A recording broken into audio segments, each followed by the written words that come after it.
Hello friends, I'm Harish Demla from Accurate Fortune Astrology।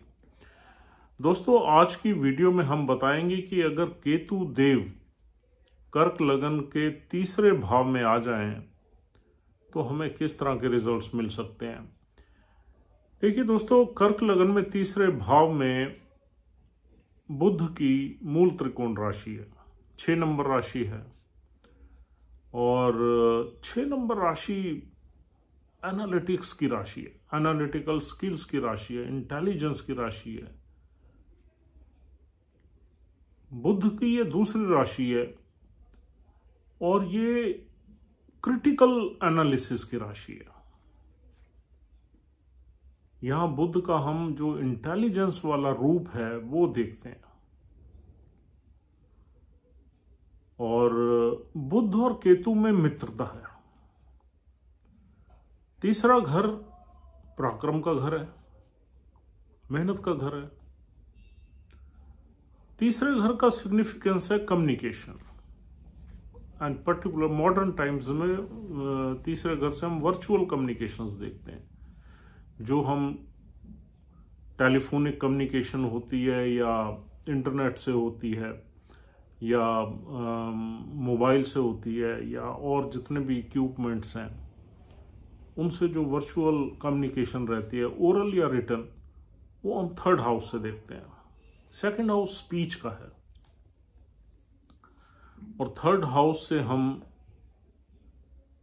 पराक्रम भी देखते हैं, मेहनत भी देखते हैं, भाग दौड़ भी देखते हैं और शॉर्ट जर्नीज देखते हैं। जितनी भी जर्नीज हमारी शॉर्ट जर्नीज हैं विद इन 100 किलोमीटर्स, वो हम थर्ड हाउस से देखते हैं। 100 किलोमीटर्स है, 50 किलोमीटर्स है, 80 किलोमीटर्स है, 150 किलोमीटर, जो शॉर्ट जर्नीज होती हैं जिससे हम नॉर्मली सुबह जाके शाम को घर में आ जाएं या अगले दिन घर आ जाएं, वो थर्ड हाउस से ही वो जर्नीज देखते हैं हम। और तीसरा घर हमारे यंगर सिबलिंग्स का भी है, हमारे नेबर्स का भी है, हमारे प्राइमरी एजुकेशन का भी है। 9th हाउस हमारे हायर एजुकेशन का है, तीसरा घर प्राइमरी एजुकेशन का है। यानी कि जो 8th 7th 8th तक जो एजुकेशन रहती है, 8th स्टैंडर्ड तक या 9th स्टैंडर्ड तक, वो हम थर्ड हाउस से ही देखते हैं। और थर्ड हाउस से हम अपनी हॉबीज भी देखते हैं, इंक्लिनेशन हमारा किस तरफ है। एडवर्टाइजमेंट भी थर्ड हाउस से, मीडिया से भी थर्ड हाउस का रिलेशन है और 5th हाउस का फिल्मों से रिलेशन है, थर्ड हाउस का मीडिया से रिलेशन है। और यहां कर्क लगन में थर्ड हाउस में 6 नंबर राशि, ये आपको नहीं भूलना है। और 6 नंबर राशि किसकी है? बुध की राशि है। अब देखिए, यहां पर आपने तीनों चीजों का इंपैक्ट इस प्रेडिक्शंस में डालना है। केतु कैसा प्लैनेट है? केतु एक फायरी प्लैनेट है, अग्नि कारक है और इंट्यूटिव है, फिलोसफिकल है, मोक्ष का कारक है, स्पिरिचुअल है, अग्रेसिव है। और 6 नंबर राशि हमारे एनालिटिक्स की है और बुध और केतु में मित्रता है। यहां केतु कंफर्टेबल है। केतु जो है जर्नीज में बहुत इंटरेस्ट लेता है, एक वॉन्डरिंग प्लैनेट है, वॉन्डरिंग प्लैनेट। और जो तीसरा घर है ये भी शॉर्ट जर्नीज को रिप्रेजेंट करता है। तो यहां केतु का सिग्निफिकेंस और इस घर का सिग्निफिकेंस कॉम्प्लीमेंट करता है एक दूसरे को। और दूसरा केतु जो है वो इंट्यूशन का कारक है और अग्नि प्लैनेट है। ये अर्थ साइन है 6 नंबर और बड़ा प्रैक्टिकल प्लाइन है, लॉजिकल ये साइन है, लॉजिकल साइन है। अब यहां पर केतु अपनी इंट्यूशन को भी यूज करेगा और इस 6 नंबर की स्ट्रेंथ को भी यूज करेगा, तो ये और पावरफुल हो जाएगा। यानी कि ये आदमी एनालिटिकल स्किल्स में बहुत अच्छा होगा, लॉजिकल भी होगा और फिलोसफिकल भी होगा, इंट्यूटिव भी होगा, इमेजिनेटिव भी होगा, लेकिन लॉजिकल भी होगा क्योंकि 6 नंबर राशि का प्रभाव है। क्रिटिकल होगा, फास्ट होगा, अग्रेसिव होगा, एम्बिशियस होगा। ये किसी भी चीज की क्रिटिकल एनालिसिस में ये नहीं देखेगा कि दूसरा आदमी हर्ट हो रहा है, नहीं। He will speaks the truth, he will speak the truth frankly, वो किसी के लिए अच्छा हो या बुरा हो। एडवाइजरी में ऐसे लोग बहुत अच्छे होते हैं, अगर इनसे कोई काउंसलिंग वगैरह करवाई जाए बहुत अच्छे होते हैं। प्रेजेंटेशंस ऑफ डाटा में बहुत अच्छे होते हैं, डाटा एनालिसिस में बहुत अच्छे होते हैं, और कम्युनिकेशन में भी अच्छे होते हैं। इनकी कम्युनिकेशन में दोनों चीज़ों का भाव मिलता है। जब ये बात करते हैं तो बहुत लॉजिकल और साइंटिफिक होते हैं, लेकिन कहीं कहीं फिलॉसफी भी उसमें झलकती है, तो बहुत इंप्रेसिव भी है, टॉकेटिव होते हैं। हालांकि केतु एक सेपरेटिव एनर्जी है, लेकिन बुध के साथ उसकी कंपैटिबिलिटी अच्छी है, और इस हाउस का जो सिग्निफिकेंस है वो केतु के सिग्निफिकेंस से काफी मैच करता है। यहां यंगर सिबलिंग्स का घर है, यंगर सिबलिंग्स से थोड़ी सी आर्गुमेंट्स यहां पर रहेंगी आपके, आप क्रिटिसाइज करोगे उनकी कमियों को या वो करेंगे, तो कंपैटिबिलिटी के कम चांसेस हैं। क्रिटिसिज्म की वजह से हमारे रिलेशनशिप्स में कमी रहेगी यंगर सिबलिंग्स के साथ, नेबरर्स के साथ। लेकिन अगर कोई बहुत ही यंगर सिबलिंग्स में कुछ ऐसे लोग हैं, ऐसे हमारे भाई बंधु हैं जो सच को बुरा नहीं मानते, तो यहां उनसे हमारी फिर भी अंडरस्टैंडिंग रह सकती है, लेकिन ऐसा कम देखने को मिलता है। अब ये जर्नीज का भी घर है, ट्रेवल्स, शॉर्ट जर्नीज का। जर्नीज में यहाँ केतु भी एक वॉन्डरिंग प्लैनेट है, वॉन्डरिंग एनर्जी है, तो यहाँ जर्नीज तो रहेंगी इंसान की, लेकिन यहाँ पर काफी जर्नीज को देखा जाता है वो वेस्ट हो जाती हैं, वो खराब चली जाती हैं, यानी कि वेस्ट ऑफ एनर्जी यहाँ पर देखने को मिलता है। और वैसे भी ये पराक्रम का हाउस है, तो केतु कहीं ना कहीं इसमें भी पराक्रम में भी डेफिशिएंसी क्रिएट करता है, यानी कि हमारी मेहनत का नुकसान कर देता है, क्योंकि केतु का इंपैक्ट तो कई चीजों में आएगा ही आएगा।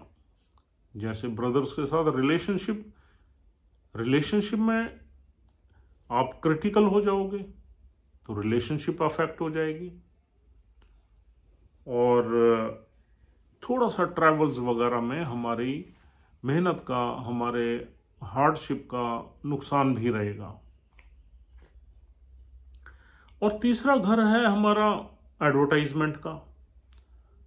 यहां पर देखिए, हम बहुत ज्यादा एडवर्टाइजमेंट में इंटरेस्ट नहीं लेंगे, हमारे जो डाटा होंगे उसमें हम पक्के होंगे। अगर यहां पर बुध की प्लेसमेंट पे ज्यादा डिपेंड करेगा कि ये केतु हमें किस तरह के फल देता है। बुध अगर बहुत ही खराब बैठ गया तो यहां पर हमें ऑब्स्टेकल्स काफी रहेंगे लाइफ में। बुध अगर छठे घर में जाकर बैठ गया तो ऑब्स्टेकल्स फेस करने पड़ेंगे हमें, और कहीं ना कहीं परेशानियां रहेंगी। बुध अगर 8वें घर में रह गया तो हमारी प्रेजेंटेशंस, हमारे डाटा कुछ सीक्रेट रहेंगे। और अगर बुध 12वें में बैठ गया तो हमारी जो स्पीच है, कम्युनिकेशन है, उसमें लॉजिक्स के साथ साथ थोड़ी फिलॉसफी भी आ जाएगी। ऐसे ही बुध अगर 12 नंबर राशि में बैठ गया तो भी यही होगा, क्योंकि 12 नंबर राशि में बुध थोड़ा सा इमेजिनेटिव हो जाता है। अगर बुध की प्लेसमेंट यहां पर किसी अच्छे हाउस में हो जाए, यानी कि बुध की प्लेसमेंट चौथे घर में हो जाए, तो हम कम्युनिकेशन स्किल्स वगैरह से काफी मटेरियलिस्टिक गेन्स या काफी अपने कंफर्ट्स जुटा लेंगे। और अगर बुध की प्लेसमेंट सेकंड हाउस में हो जाए सूर्य के साथ हो जाए तो ये बहुत ही जबरदस्त योग बन जाएगा। वेल्थ क्रिएशन हो जाएगी हमारी थर्ड हाउस से रिलेटेड। थर्ड हाउस कम्युनिकेशन का है, तो कहीं हम आईटी में भी काम कर सकते हैं, या कहीं टूरिज्म में काम कर सकते हैं, ट्रैवल्स में काम कर सकते हैं, कम्युनिकेशन रिलेटेड फील्ड्स में काम कर सकते हैं। उससे हमारी वेल्थ जनरेशन हो जाएगी। तो बुध की प्लेसमेंट ये डिसाइड करेगी कि ये केतु हमें किस तरीके से हमें फल देगा। बुध की प्लेसमेंट अगर किसी दुष्टाना हाउस में, तो कुछ ना कुछ डेफिशिएंसी, कुछ ऑब्स्टेकल्स, कुछ डिफिकल्टी, कुछ ऑब्स्ट्रक्शंस, रुकावटें हमारी लाइफ में जरूर आएंगी।